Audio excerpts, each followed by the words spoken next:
Hello, bienvenue aujourd'hui pour cette nouvelle vidéo. Aujourd'hui, je me trouve en forêt pour aller voir un bout de ligne de fortification de la Deuxième Guerre mondiale. Il y aura deux positions de tir, des Toblerones et également deux autres positions de tir le long du barrage. C'est un barrage qui fait environ 200 mètres de long, donc on va aller voir ça ensemble juste après l'intro. Allez, let's go!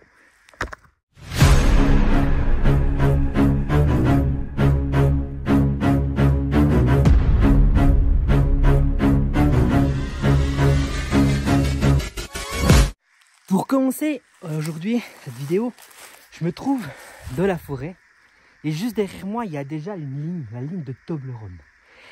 Cette ligne, elle s'arrête ici. Après c'est la forêt. Est-ce qu'à l'époque il y avait autre chose? Il y a peut-être des fils de fer barbelés, je ne sais pas. Mais ce qui est intéressant dans cette ligne, c'est qu'il y a dans le Toblerone ce trou. C'était une position de tir. On va essayer d'aller voir ça à l'intérieur. Je ne vais pas rentrer à l'intérieur parce que ça a l'air assez étroit, mais je vais vous montrer depuis le haut. Ce qu'il faut savoir, cette position, c'est intéressant, c'était sûrement une position pour un lance-mine. Donc il y avait un lance-mine ici à l'extérieur et il devait tirer dans cette direction pour la protection de la route qui se trouve en face. On va aller voir ce qu'il y a à l'intérieur. Allez, donc on va descendre dans le trou et cette position qui devait sûrement pouvoir être communicante avec l'autre côté. Ce qui est intéressant, c'est que ces Toblerones, mais ils sont de la Deuxième Guerre mondiale, c'était construit lors de la construction du Réduit national, que vous connaissez sûrement déjà, on a déjà parlé dans des autres vidéos. Et maintenant, on va aller voir ce qui se passe de l'autre côté.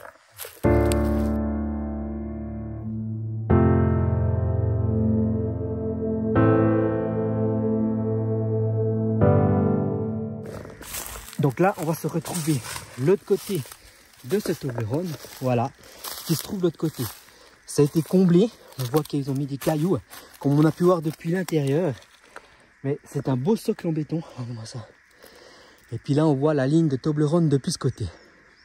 Après, je vous expliquerai pourquoi les Toblerones, ils ont cette forme.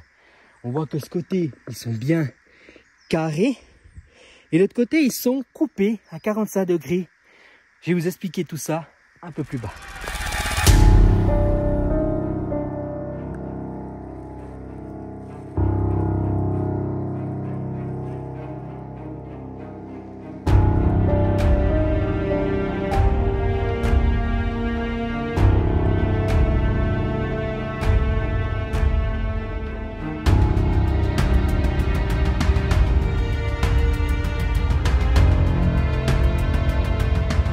Ce qu'il faut savoir sur le Réduit national, c'est que c'est pas qu'une simple ligne, c'est des bunkers qui sont placés dans toute la Suisse. Ça englobait vraiment toute la Suisse et ça devait protéger l'intérieur du pays. Ceci est un bout de ligne, cette ligne doit faire une centaine de kilomètres à peu près et elle se divise en plusieurs secteurs, donc plusieurs bunkers. Et ici, il y en a un derrière moi, donc c'est pas un bunker, c'est une sorte de position de tir. Donc ce qu'on fait, c'est qu'on arrivait par ici. Et ça, c'est l'intérieur de ce bunker. Donc ce qui est intéressant, c'est que c'est pas un bunker fermé. Celui-là, il devait être fermé avec une sorte de volet qui pouvait se glisser le long de ce rail. Et il y a deux positions de tir. Ces deux positions de tir protégeaient la route qui est là-bas et la route qui est ici. C'était vraiment pour protéger un secteur défini. Je pense qu'après, ils devaient fermer les volets ici et ils étaient protégés d'un éventuel ennemi qui pouvait venir depuis derrière. On voit bien qu'ici, une position de tir basse. Je ne sais pas s'il y avait un canon à l'intérieur, mais on voit également ici qu'il y avait à l'époque des volets. On voit bien encore les deux crochets qui sont ici. Il devait y avoir deux volets qui pouvaient se fermer. On voit également ici la deuxième position de tir. Celle-ci qui donne sur la route qui est dans cette direction là-bas. Et également le même principe, il y avait dehors un volet.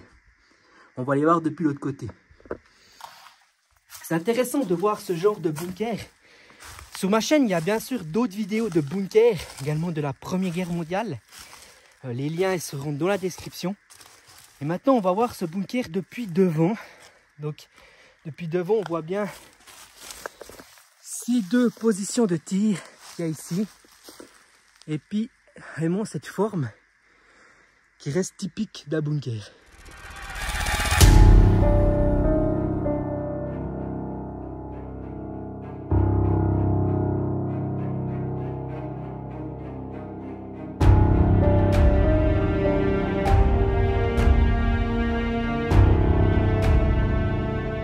Donc là, ce qu'on va faire, c'est qu'on a laissé le bunker qui est juste ici derrière moi.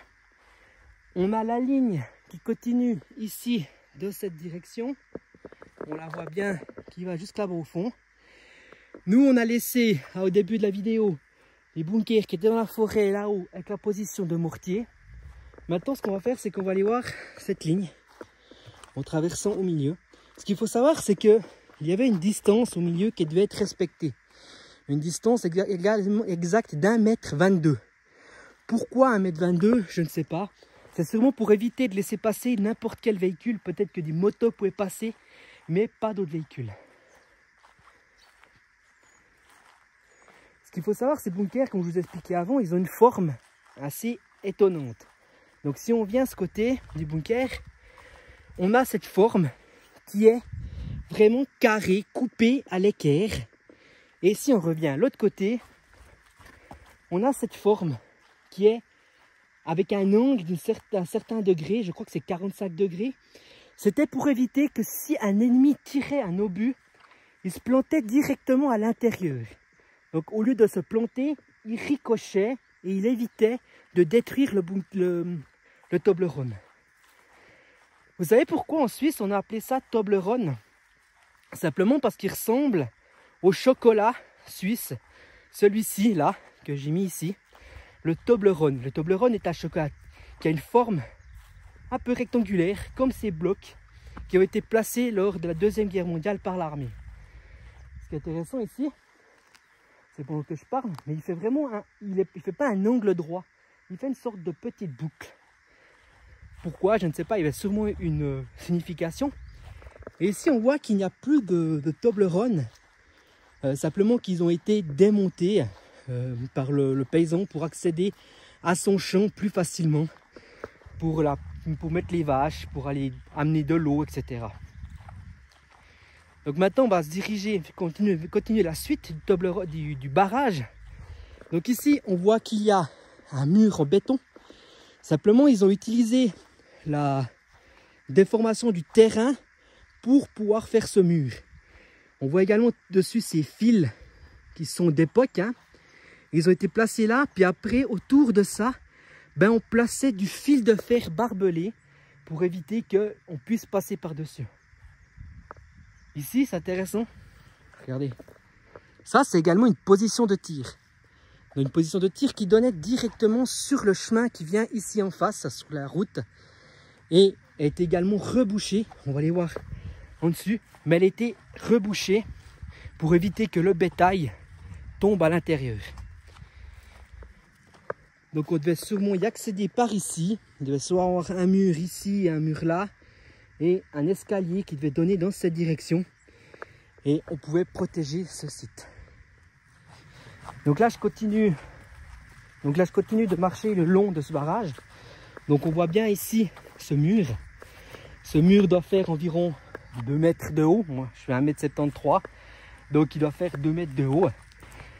Donc c'est aussi été construit donc avec du fer armé, du fer à l'intérieur, du béton armé. Pourquoi béton armé? Simplement parce qu'il y a à l'intérieur du treillis en métal également. Le même principe dans les Toblerone, il y a du treillis en métal. C'est pour ça que c'est vraiment solide. Là on voit que ceux-là ils souffrent de la corrosion naturelle. Donc on voit bien à l'intérieur, c'est vraiment tous des bouts de béton qui sont vraiment du rocher, du béton, vraiment, c'est vraiment de la pierre. Et ce béton qui est maintenant friable, il faut dire qu'il a quand même 80 ans, mais c'est vraiment joli comme pièce, en fait, c'est vraiment beau.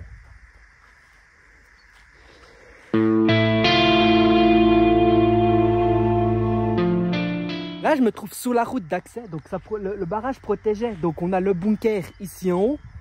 On en a un autre à peu près à 200 mètres dans cette direction. Et ça protégeait tout cet accès. Donc ici contre. Ce qu'il faut savoir, c'est qu'à l'époque, sur cette route, ici, il y avait également un passage anti-char. Là, il a été regoudronné. Mais à l'époque, ça ressemblait à ce genre de béton. Et ce qu'il faut savoir, c'est que ces plaques, on pouvait les soulever et on mettait des piliers en ferraille à l'intérieur. Je vous montre une photo comme ici. Ce qu'il faut savoir, que ici, il y avait également ces piliers en béton, mais également, il y avait la possibilité de mettre du fil de fer barbelé fixé à ces anneaux ici. Donc ces anneaux, il y en avait sur tous les bunkers, sur tous les Toblerone, et on pouvait vraiment boucler cette partie ici. Maintenant, on va continuer dans cette direction. Dans cette direction, il y a également des sortes de petits ballons qui fait barrage naturel. Donc on va les voir juste maintenant.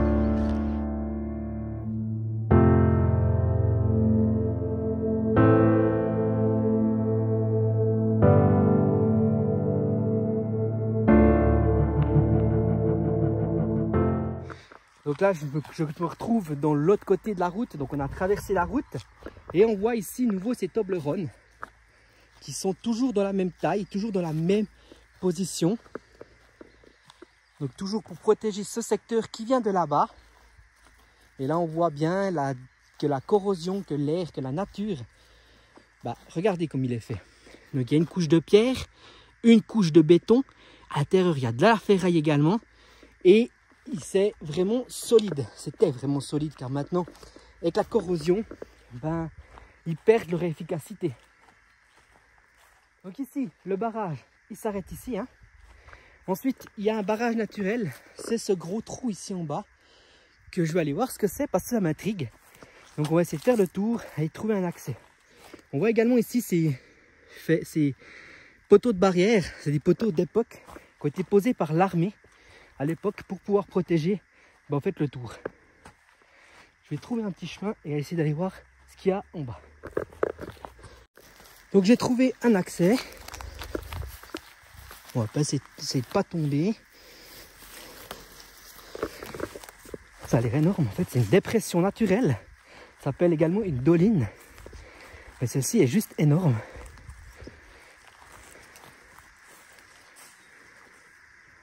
Regardez ça. En plus, elle continue de se creuser. C'est juste un truc de dingue. Donc c'est une dépression, c'est une colline. Et ici, ça faisait barrage naturel. Donc le barrage, il est juste ici en haut. Et impossible de traverser en fait. Après, on continue par là et on arrivera au reste du bunker. Donc on va continuer dans cette direction. Également là, il a l'air d'avoir une autre dépression. Un autre trou. Également. Qui est juste énorme.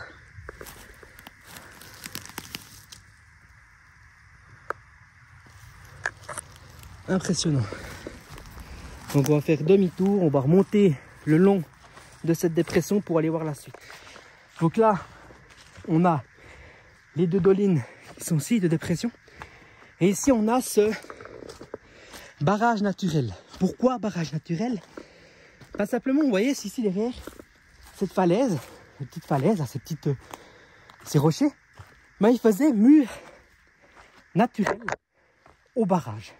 Ici, juste derrière moi, on voit qu'ils ont reconstitué une sorte de mur avec des blocs qu'ils ont trouvés ici dans les alentours de ce pâturage pour pouvoir créer une sorte de hauteur, également un mur infranchissable.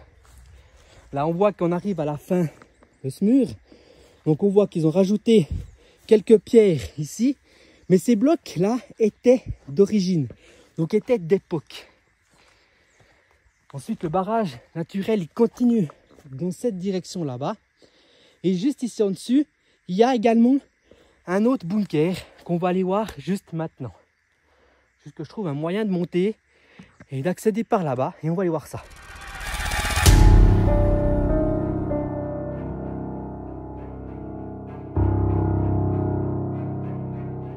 Donc j'ai trouvé un moyen de monter. On va aller voir ça depuis plus haut. Ce qu'il faut savoir, c'est que c'est super haut. Et puis, on est au milieu de la forêt. Donc, le bunker se trouve par là-bas. Et on va aller voir ça de plus près. Donc là, je ne me trouve pas sur le bunker, mais sur une position de tir également. Comme on a vu à l'autre côté au début de la vidéo, se trouve un côté Toblerone. Ici, il est sur un monticule qui a été créé. On voit un accès ici, ça va être assez profond. Et le bunker se trouve dans cette direction. Mais, je me pose la question. À quoi servait cette position de tir? Si quelqu'un le sait, ça serait volontiers une explication, parce que je ne sais pas du tout. À mettre dans les commentaires. Elle est vraiment chouette. Maintenant, on va aller voir le bunker qui se trouve dans cette direction là-bas. En fait, je suis descendu, et puis avant d'aller là-bas, j'ai vu qu'il y avait également ces angles ici. C'était également pour protéger des obus. Donc il y avait le même principe que sous les Toblerone. On en voit ici, il y en a un autre ici. Et c'est vraiment intéressant de voir ce genre de pièces encore d'époque. C'est dingue. Ensuite, le barrage, il continuait dans cette direction. À savoir que tout le long, ici dans la forêt, il y a cette sorte de dépression. Et quelque part plus haut là-bas, les Toblerone continuent. Donc tout ce qui nous intéresse maintenant, c'est d'aller voir le bunker.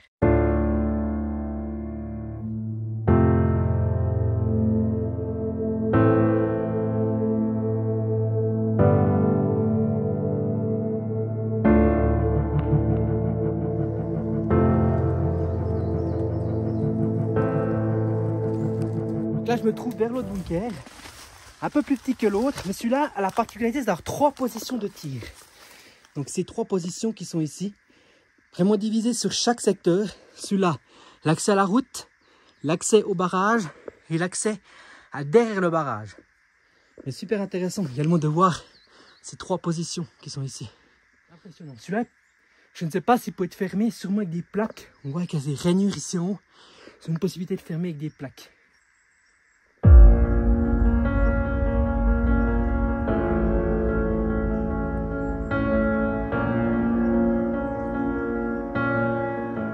On se trouve à l'extérieur, donc nouveau ces belles embrasures de tir, magnifique.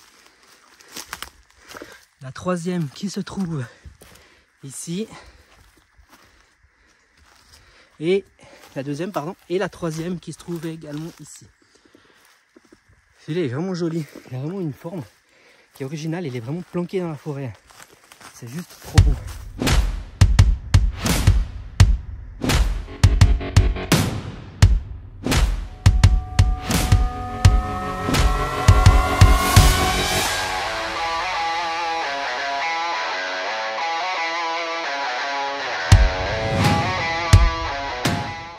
Là, je suis assis sur un barrage. Et oui, j'ai continué cette petite descente, le descente de la route. Et puis, je suis arrivé en bas de ce barrage. En fait, qui, je ne sais pas s'il est exactement sur la même ligne. Mais celui-là, il est vraiment très beau. Il a une particularité. C'est que la route, elle arrive ici. Et on voit bien ces 2 murs hauts et cette magnifique route qui est ici, qui est le barrage anti-char.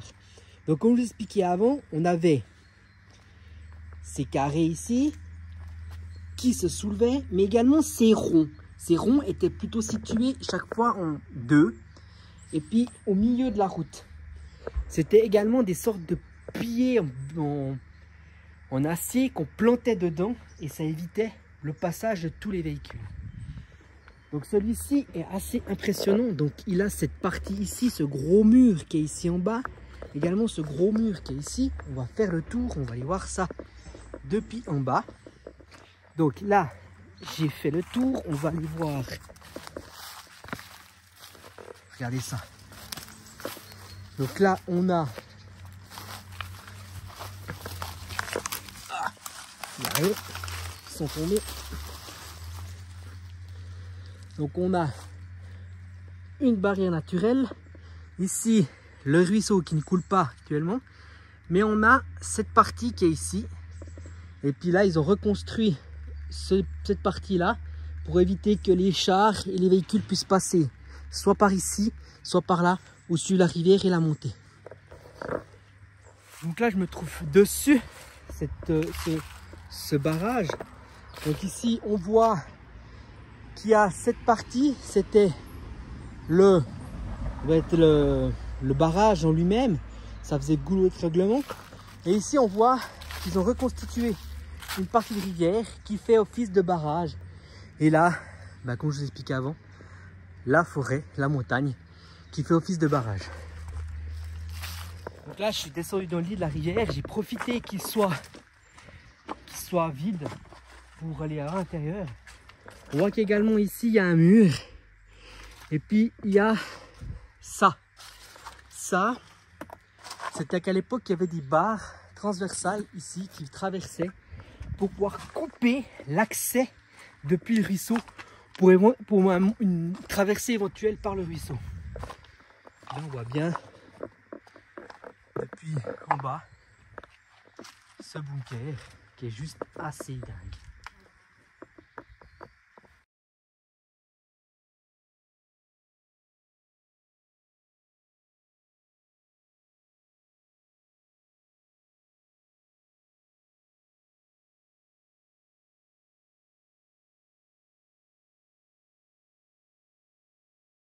Donc là, je me retrouve de nouveau sur la route. Et maintenant, on va aller voir la partie qui est ici. Une partie également très intéressante car il y a une fortification. Donc il y a un bunker. C'était pour les hommes, pour qu'ils puissent se reposer. On va voir la porte.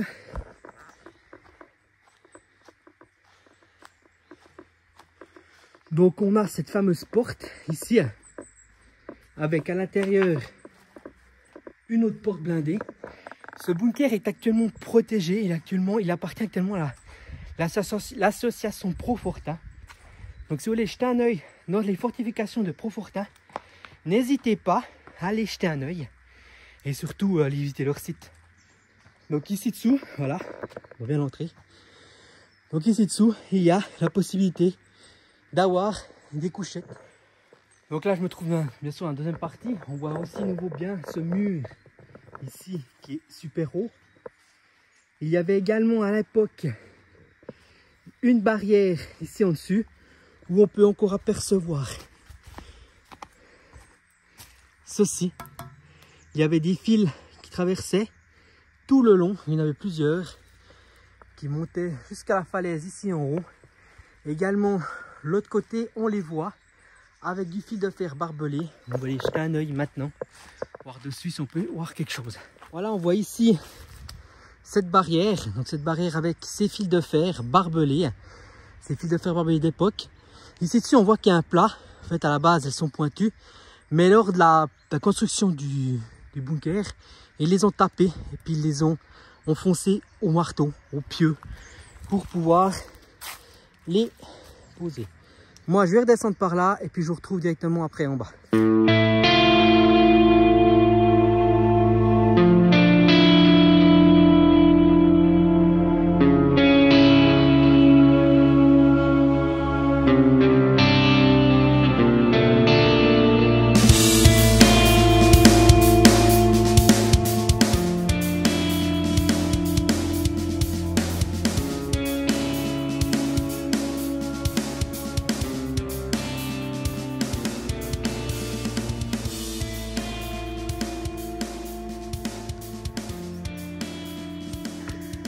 Voilà, chez mon outro, ici chez moi, j'ai pas pu la faire sur site parce que j'ai eu un petit problème de batterie.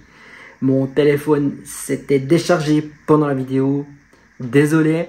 J'espère que cette vidéo vous a plu, j'espère que vous allez liker, j'espère que ce genre de site vous plaît. Je continuerai cette ligne prochainement pour vous montrer 2-3 autres endroits assez stratégiques. Direction le lac de Neuchâtel et direction la frontière française. Je vais faire 2-3 vidéos sur cette ligne, j'espère que ça vous plaira. En attendant, si vous voulez voir d'autres vidéos, allez sur TikTok, le lien dans la description. N'hésitez pas à vous abonner sur TikTok, à vous abonner sur Instagram. Je partage d'autres photos, d'autres explorations que je ne publie pas en vidéo, mais souvent des sites assez connus, peu connus, lieux insolites, etc. J'espère que ça vous a plu. Moi, je vous dis à tout bientôt pour une nouvelle vidéo. Allez, ciao, ciao.